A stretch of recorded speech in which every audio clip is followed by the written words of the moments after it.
오늘의 10분 말씀. 골로새서 1장 15절부터 23절입니다. 18절 한 절 읽겠습니다. 그는 몸인 교회의 머리시라. 그가 근본이시요 죽은 자들 가운데서 먼저 나신 이시니 이는 친히 만물의 으뜸이 되려 하심이요. 골로새서 1장 전반부는 세 가지, 즉 바울의 인사, 감사, 기도를 묵상했습니다. 바울의 인사에서도 감사에서도 기도에서도 우리들은 한 가지 중요한 그의 메시지를 확인했습니다. 그것은 그리스도 예수가 우리의 기준됨을 강하게 드러내었습니다. 왜냐하면 지금 골로새 교인들이 살고 있는 지역은 다양한 종교들과 문화들이 그들의 믿음을 매우 힘차게 흔들고 있기 때문입니다. 지금 저와 여러분들이 살아가는 이 시대, 특별히 한국, 미국, 호주, 캐나다에 살고 있는 분들은 우리의 신앙생활이 우리들도 모르게 하나의 문화생활로 자리를 잡아갈 수 있습니다. 그러다 보면 말씀과 삶이 연결이 되지 않습니다. 분명히 예배를 통해, 큐티를 통해, 말씀을 통해 하나님이 주신 말씀과 깨달음은 있지만 그것이 내 실질적인 삶 속에, 우리 가정에, 우리 교회 공동체로 이어지지 않고 여전히 제자리인 우리들의 모습을 발견합니다. 성령님은 그 당시 골로새 교인들에게, 그리고 지금 저와 여러분들에게 말씀하십니다. 우리들이 믿고 있는 그 믿음이 살아있는 복음의 뿌리를 내린 믿음인 것인지 아니면 이미 변질되어 가고 있는 복음인지를 점검하도록 하십니다. 오늘 본문은 바울의 인사, 감사, 기도 이후에 그의 찬양으로 이어집니다. 왜 갑자기 찬양이 등장할까요? 바울은 그 복음의 기준이 되신 예수님을 찬양함으로 예수님이 누구인지에 대해 저와 여러분들에게 강하게 선포하고 있는 것입니다.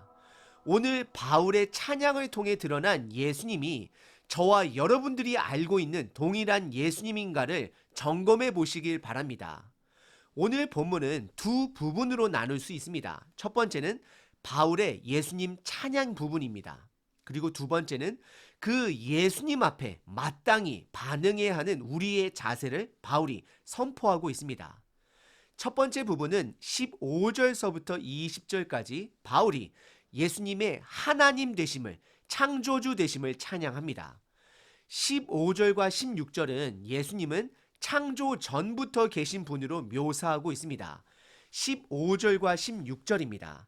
그는 보이지 아니하는 하나님의 형상이시요 모든 피조물보다 먼저 나신이시니 만물이 그에게서 창조되되 하늘과 땅에서 보이는 것들과 보이지 않는 것들과 혹은 왕권들이나 주권들이나 통치자들이나 권세들이나 만물이 다 그로 말미암고 그를 위하여 창조되었고 라고 말씀하고 있습니다.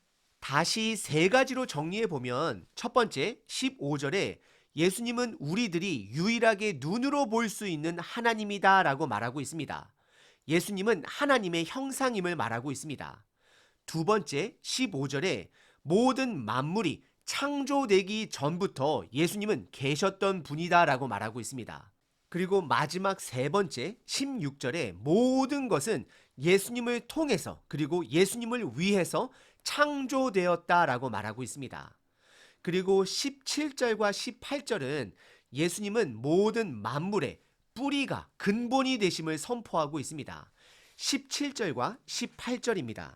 또한 그가 만물보다 먼저 계시고 만물이 그 안에 함께 섰느니라.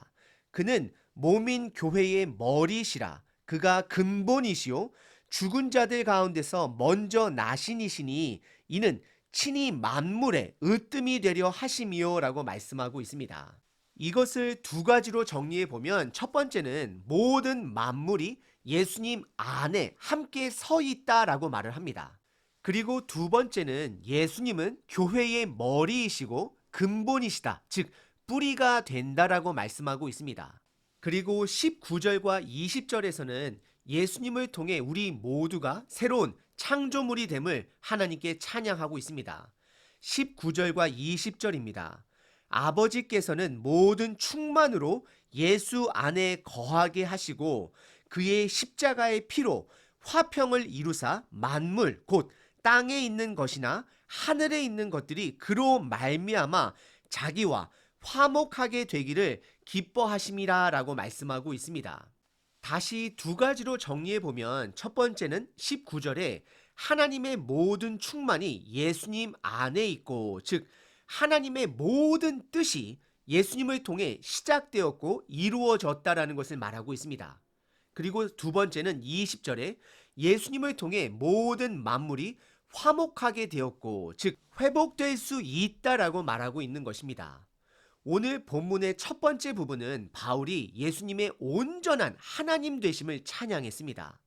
그는 예수님을 크게 세 가지로 찬양했습니다. 첫 번째, 창조자 되신 예수님.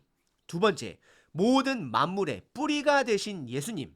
세 번째, 예수님을 통한 새로운 창조를 찬양하고 있습니다. 그리고 이어서 사도 바울은 창조주 되신 예수님, 모든 만물의 뿌리가 되신 예수님, 새로운 창조를 시작하신 예수님에게 우리들이 어떻게 반응해야 할지를 오늘 본문 두 번째에 선포하고 있습니다. 오늘 본문의 두 번째 부분은 21절서부터 23절까지 믿음의 공동체가 창조주 되신 예수님 앞에 마땅히 반응해야 될 자세를 선포합니다. 21절과 22절에 믿음의 공동체는 예수님 안에서 화목하게 됨을 다시 한번 강조합니다. 즉 우리들이 예수님 안에서 회복할 수 있음을 선포하고 있는 것입니다. 21절과 22절에 우리가 하나님과 원수가 되었을 때에, 즉 죄인이 되었을 때에 예수님의 십자가의 죽으심으로 말미암아 우리가 하나님 아버지와 화목하게 되었고, 그로 인해 그리스도의 모습으로, 예수님의 모습으로 성장할 수 있도록 하게 하셨다라고 말씀하십니다. 그리고 이어서 23절에서는 그래서 우리들이 예수님 안에서 굳게 서야 함을 선포하고 있습니다. 23절입니다. 만일 너희가 믿음에 거하고 터 위에 굳게 서서 너희 들은 바 복음의 소망에 흔들리지 아니하면 그리하리라. 이 복음은 천하 만민에게 전파된 바요 나 바울은 이 복음의 일꾼이 되었노라 라고 말씀하고 있습니다. 오늘 본문의 두 번째 부분은 창조주 되신 예수님 앞에 우리가 어떻게 반응해야 됨을 선포하고 있습니다. 우리들의 반응은 예수님 안에 굳건하게 서야 하는 것입니다. 오늘 본문은 창조주 되신 예수님을 바울이 찬양하였고, 그 창조주 되신 예수님 앞에 굳건하게 서야 함을 선포하고 있습니다. 예수님 안에서 굳건하게 선다라는 것이 도대체 무슨 뜻일까요? 첫 번째, 어떤 상황 속에서도 삶을, 복음 안에서의 삶을 포기하지 않는 것입니다. 왜냐하면 저와 여러분들은 예수님 안에 서 있기 때문입니다. 예수님이 함께 하시고 계십니다. 두 번째, 어떠한 상황 속에서도 말씀을 묵상하는 자가 되어야 합니다. 왜냐하면 예수님은 말씀이시기 때문입니다. 내가 말씀을 묵상해야 그 예수님 안에 서 있는 것이기 때문입니다. 그리고 세 번째, 어떤 상황 속에서도 인내하는 것입니다. 왜냐하면 죽음을 이기신 예수님이 우리의 소망이 되어주시기 때문입니다.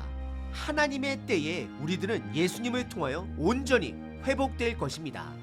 여러분들, 바울이 감옥에서도 삶을 포기하지 않고 끝까지 복음을 위해 편지를 쓰시게 하는 예수님과 저와 여러분들이 믿는 예수님과 동일한 예수님인가요?